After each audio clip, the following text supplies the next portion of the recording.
Hi there, it's May the 13th, 1990. This is my mission journal of life in the MTC, getting ready to go to the Korea Seoul West mission. This month has gone by quickly. It's almost half over, if you can imagine that.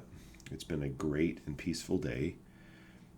Man, has it ever been a peaceful day. I can honestly say I didn't study as much as I wanted to, but I did carefully read Jacob chapter 5.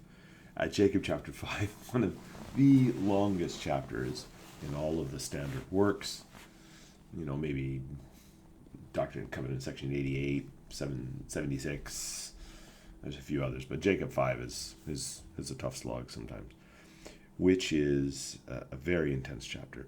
This was the first time I read it and enjoyed it and understood most of it. At least I think I understood most of it then. I probably didn't, but there you go. I still have a lot to learn, but this is the first time through. I'm a little bit concerned about tomorrow.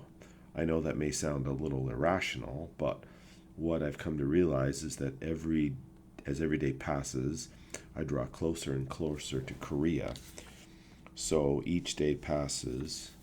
as each day passes in our classes, we must speak more and more until the eventuality of complete immersion when we arrive in Korea. Week 6 begins tomorrow. Ella Clark leaves on Tuesday. Gordon Todd and I are going to meet him and get some pictures taken, which reminds me that I have to pick up some film tomorrow and buy more. I hope I receive a letter tomorrow or two, maybe a package or a tape. It's amazing right now. It's 10 p.m. I've done everything I need to before bed. Usually I'm scrambling for time.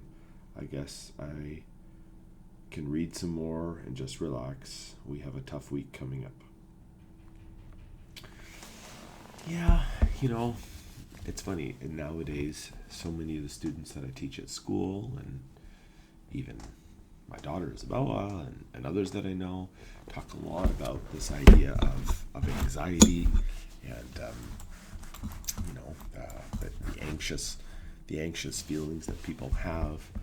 And I never in my life associated my fears or concerns with any anxiety.